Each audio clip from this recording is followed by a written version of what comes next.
మీకు మీకు గొడవలు వస్తే నాతో చెప్పి ఆడవాలి గాని మీ ఇష్టం వచ్చినట్టు మీరు ఏడ్చి వాళ్ళని కూడా ఏడిపిస్తారా? మీకు వినిపించాలని గట్టిగా ఏడ్చాం బామ్మగారు. మా ఏడుపు వినపడకుండా పాడు జీవితం యవ్వనం 3 నాళ్లు ముచ్చట అని ఆ రికార్డు పెట్టేశారు బామ్మ. ఏమిటేమిటి పాడు జీవితం యవ్వను 3 నాళ్ల ముచ్చట? ఆహా, ఏం తత్వం ఏం తత్వం.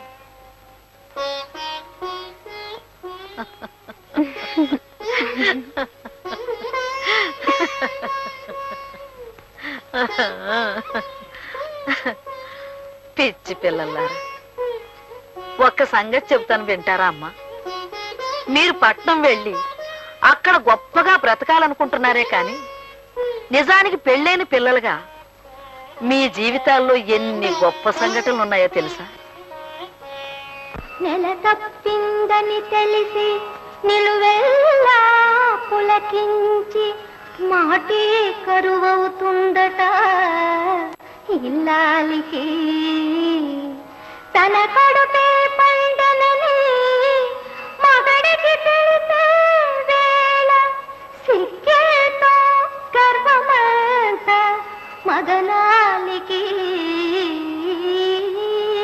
సీమంతపు వేడుకలో ముత్తైదుల దీవెనతో మక్కువ రెండింతలోను చూలాలికి. పురిటి నొప్పులను గడచి కేరింతలు విన్న వేళ జన్మ తరించేననిపించును పురిటాలికి. పట్నం గొప్పది కావచ్చు, కానీ అంతకంటే గొప్పది మీ జీవితం. ఒక్కసారి ఆలోచించండి. అంటే ఆవిడ మీకు భగవద్గీత బోధించిందన్నమాట. అవునండి, ఆవిడ చెప్పింది న్యాయంలాగుందండి. మరేనండి, ఏమిటారు ఆవిడ చెప్పిన న్యాయం? పట్నవాసం అంటే పట్టు చీరతో సమానం అని చెప్పింది కదా. పోనీ మీరు దాన్ని అంతగా మోజుపడుతున్నప్పుడు కనీసం 1 సంవత్సరం 2 సంవత్సరాలు కట్టుకురమ్మని చెప్పిందా? లేదు. పోనీ ఆవిడ తన మనవల్ని పిలిచి మీ పెళ్లాల కోరికలు తీర్చడం మీ బాధ్యత అని ఇంత గడ్డి పెట్టిందా? పెట్టలేదు. మరి ఆవిడ చెప్పిన దాంట్లో న్యాయం ఎక్కడుంది? మీరు చెప్పిన దాంట్లోనే న్యాయం ఉన్నట్టు అనిపిస్తుందండి. అయితే మమ్మల్ని ఇప్పుడు ఏం చేయమంటారో చెప్పండి. చెప్తాను. అటు చూడండి, చూసారా? ఆ బండికున్న 2 ఎద్దుల్లో ఒకటి ముందడుగు వేస్తుంది, రెండోది చచ్చినట్టు దాని వెనకబడి నడుస్తుంది. అవునండి. ఇప్పుడు మీరు ఏమీ ఆలోచించకుండా వెంటనే పట్నం బయలుదేరి వెళ్ళిపోండి.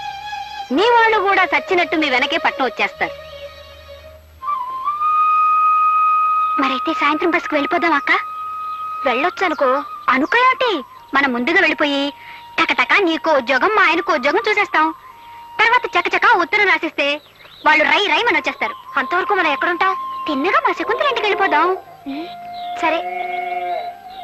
పాపం మనం వాళ్ళకి కొన్నాళ్ళ దాకా కనపడం కదా. ఈ రాత్రికి పాయసం అది వండి అన్నం పెట్టి తనివి తీరా చూసుకుని పొద్దుటి బస్కి వెళ్ళిపోదాం అక్క.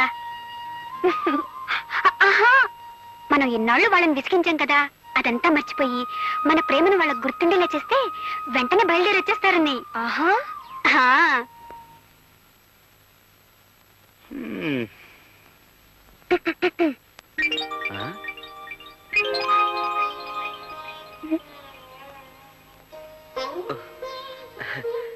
ఇది నా గదా లేక ఇంకొకరి శోభన గదిలో నేను వచ్చేసానా? ఎవరితో ఇది? మర్చిపోయారా? నేను మీ పెళ్ళాన్నండి, మీ లలితాంబనండి, మీ బుజ్జినండి, మీ లల్లినండి. ఇన్నాళ్ళు మిమ్మల్ని నాన్న బాధలు పెట్టి చాలా తప్పు చేశానండి. ఇందాక బామ్మగారు తిట్టడంతో నా తప్పు నాకు తెలిసొచ్చిందండి. నన్ను క్షమించండి, క్షమించండి, నన్ను క్షమించండి, నన్ను క్షమించండి. ఎవరైనా క్షమించబడి కాళ్ళ మీద పడతారు గాని ఇలా కౌగిలించుకుని ఉక్కిరి బిక్కిరి చేశారు. చూడు లలితాంబా, నీ ప్రేమంతా ఇవాళ కురిపించేకు, రేపటి కాస్త ఉంచు. రేపటి సంగతి ఎలా ఉంటుందో ఎవరికి తెలుసు? అయితే ఇప్పుడు నేనేం చేయాలి?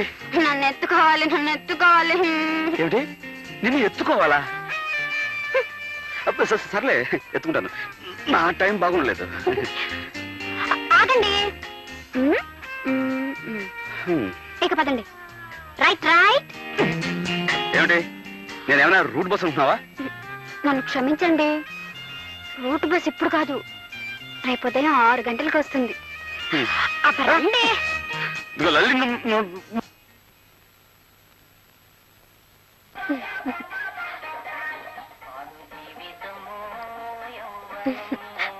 మీరప్పుడే వచ్చేసారా? మీరు రాకముందే ఈ పాట వేసి తమాషా చేద్దాం అనుకున్నాను. రండి, మీకోసమే ఎదురు చూస్తున్నాను. ఇప్పుడే పాట? మనం ప్రేమించుకోబోతున్నాం కదా, ఆ ప్రేమ బామ్మకు తెలియకుండా ఉండాలని. కళా నిజమా? నువ్వు చాలా మారిపోయావు. Very short. ఏంటి అంటే నువ్వు గట్టిదానివి అని. ఓహో అదా. షార్ట్ కాదండి, స్మార్ట్. శ్రీదేవి,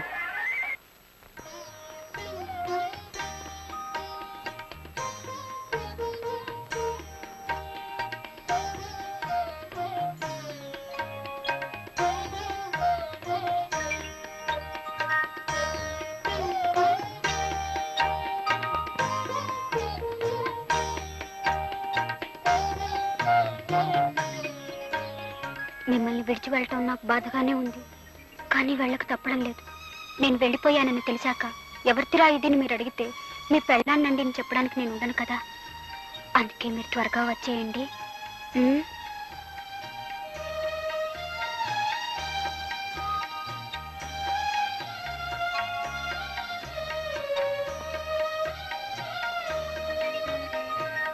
సావిత్రి, నేను పట్నం వెళ్తున్నాను. మీ బావగారిని బాగా చూసుకో.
పతివ్రత వాల్మీకి రాయలేదు మీ చరిత, రామాయణ గాథ కాదు మీ చరిత.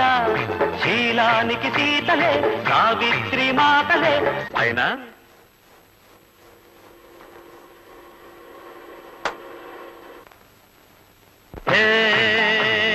పతివ్రత, పతివ్రత వాల్మీకి రాయలేదు మీ చరిత, రామాయణ గాథ కాదు మీ చరిత. శీలానికి సీతలే, సావిత్రి మాతలే, సుగుణాల యుతులే, సుమతి తమయంతులే.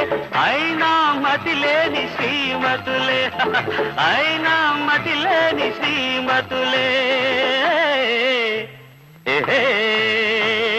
పట్నం వచ్చిన పతివ్రత,